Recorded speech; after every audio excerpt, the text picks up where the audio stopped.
Here we are again.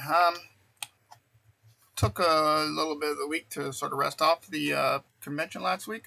Well, let's get back into where we were. I'd like to get going through this for you. The next thing we're going to talk about is movement.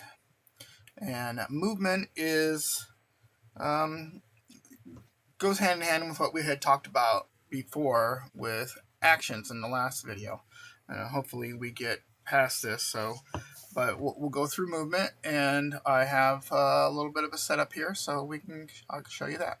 All right, so in this setup we have slick again, and I have a ruler here for you to see the movement, and we're just going to go through that and try to see if we can make that make sense for you. What's going on?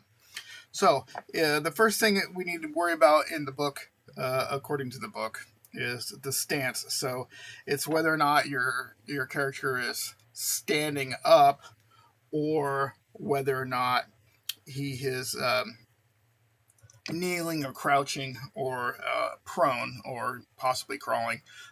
But something to think about where you are. It could take an action to get up from being prone to get up and being standing.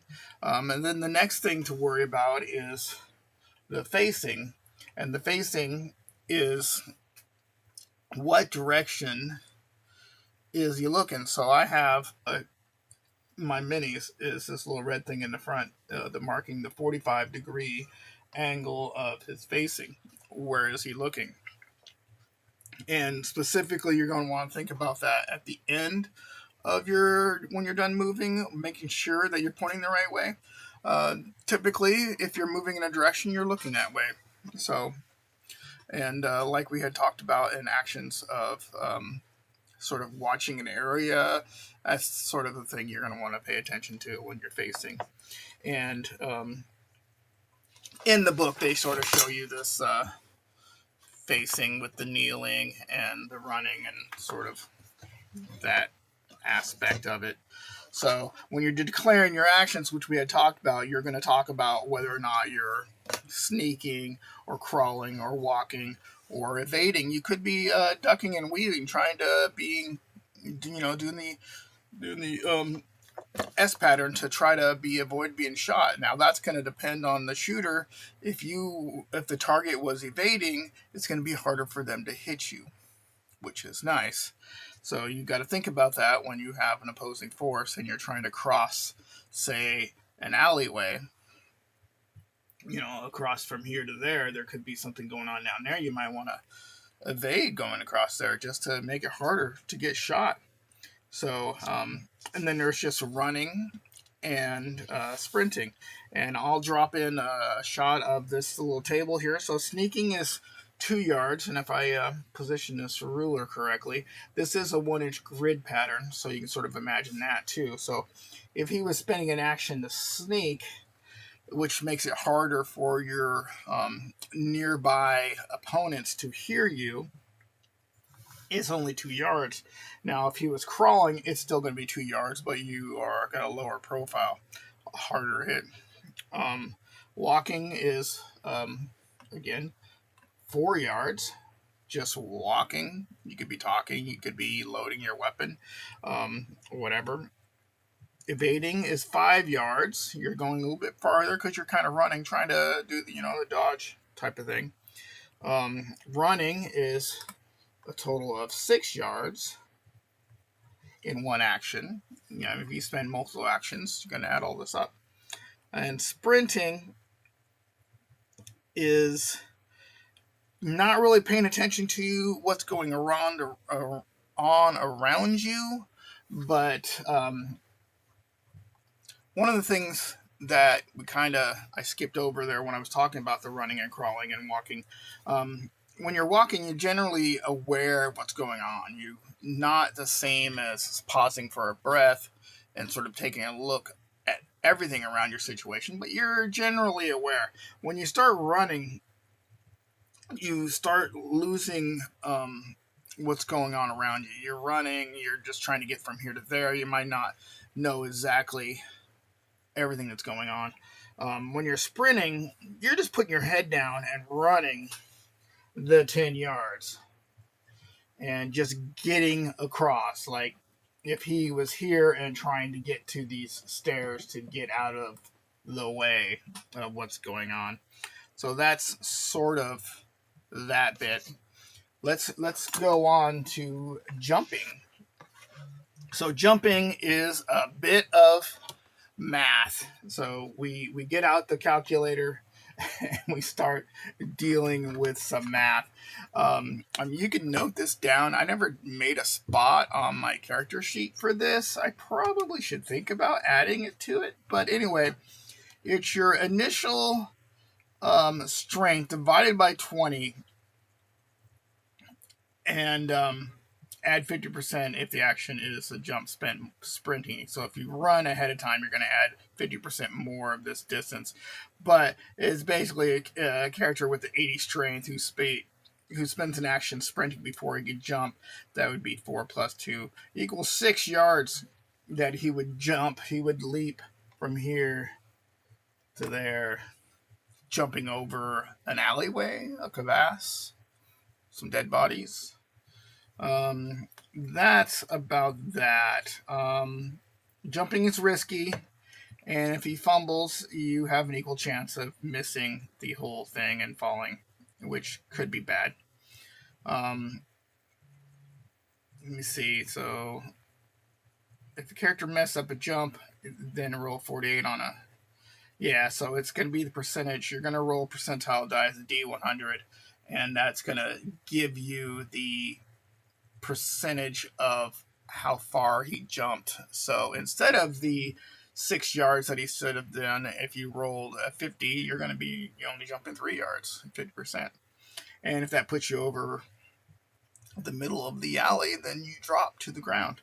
The next bit is you can drag a prone character. So if there was somebody laying there, you could drag them, and it'd be only 1 yard per action, but you can double up, have multiple players do this, so it's every time any of them take an action, they're going to be moving them. So more help will help drag people further. The next thing would be difficult ground.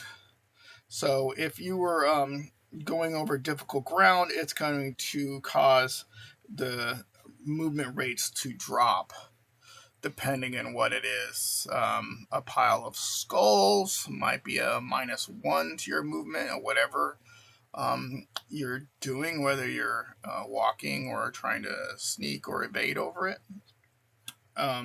Slopes and cliffs are going to make it more difficult for moving up and down. If it's basically steeper than a 30-degree angle, it's considered to be steep, and anything less than that is not as steep, and it doesn't really mess up your movement. But if it's steeper than 30 degrees, your movement rate's gonna drop by half. So if you're trying to go up or down or faster, anything faster than trying to walk, of course that slope or cliff makes it a risky action. Obstacles, so if there's fences, walls, anything like that you're trying to go over, rock faces, or anything where the character kind of has to jump over.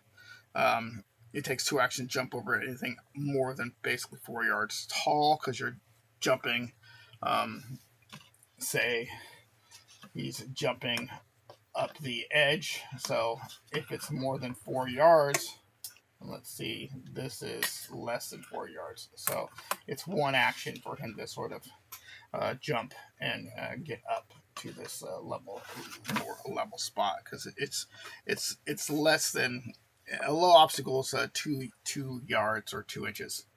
So I believe, yeah, that's right at 2 where that little notch is. So he can get up there in 1 action. If he was trying to go over this edge, it would take him 2 actions to climb the wall and to get over the wall. Stairs, kind of a difficult ground situation on the stairs, because if you've ever fallen on stairs, you could easily trip. So if he tries to run up the stairs, it becomes risky. But if he's just walking, it's no big deal to go 4 inches up the path of the stairs in 1 action. So if he spent a couple actions to easily walk up the stair distance. So I consider the stairs to be kind of an obstacle. Then there's other things like doors or other structural features, depending whether or not there's a door that he's going to require a sagacity test to open. If he's just walking through a door, it doesn't really count. I mean, a doorway doesn't count as anything. If you're opening and closing a door behind you, it's sort of a combined action. It's still one action to go through the door, open and close it behind you. But if you have to take a test for the sagacity to unlock it, then that's where it becomes more actions and it impedes the movement. Say he wanted to jump through. If he was in this building, let's turn this a little. If he was in this building and he was traversing across here and he wanted to jump out, then it becomes more of a risky action because he's going to be trying to get out of this building before, say, it explodes. And so it's risky to jump over the rail, risky to dive through, if he's diving through a window, or say here, diving through this wall cut, which is kind of like a window. So that all becomes risky. Let's move him back down here. All right, so there's that. Water, depending how deep it is, if it's more than 2 yards, he's just sort of waiting. But a swimming character can go 3 yards per action. Otherwise, he's waiting, and if it's no more than half a yard deep, it doesn't really affect him much. If you're pinned while you're waiting and you're knocked prone, you're going to have to spend next action recovering, but you suffer no ill effects. But if he falls unconscious while in the water, he seems to be basically just drowning. So, yeah, and you sort of have to think about that, work with the DM. But if he decides that you're drowning, somebody else is going to have to save you. Basically, you're knocked out. Let's see. Swimming, drowning.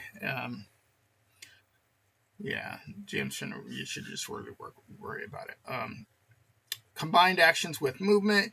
You can do most things just as you're walking or kind of sneaking, taking your gun out of the holster, reloading while you're walking. As soon as you start running, or not more running, but more of a crawling or sprinting or jumping, it's kind of hard to do both things in the same action. You're gonna receive a negative 2% per yard of travel when you're doing something like that. So if you're trying to just sort of walk and shoot at somebody's, no big deal. You're trying to run and shoot at somebody, then it becomes a bigger deal as far as modifiers. So if we go back through, and I'll show you this movement summary sheet, is stance is just whether or not you're standing, kneeling, crouching, or is lying prone. Declaring your movement actions, you're going to declare your actions of where you're going to be moving and how you're going to be moving. And then after the actions are rolled, we're going to measure that and see how far you got. Movement rates, I showed you the table on that, hopefully. Whether or not you're sneaking and crawling or evading. Jumping is the strength divided by 20. If you sprinted ahead of time, add 50% more to the distance. The terrain is going to reduce all movement by 1 yard per action, depending on what you're doing and what the terrain is and how steep it is and all that. Where the GM hopefully will have outlined this sort of when you start the game. You talk about the terrain features.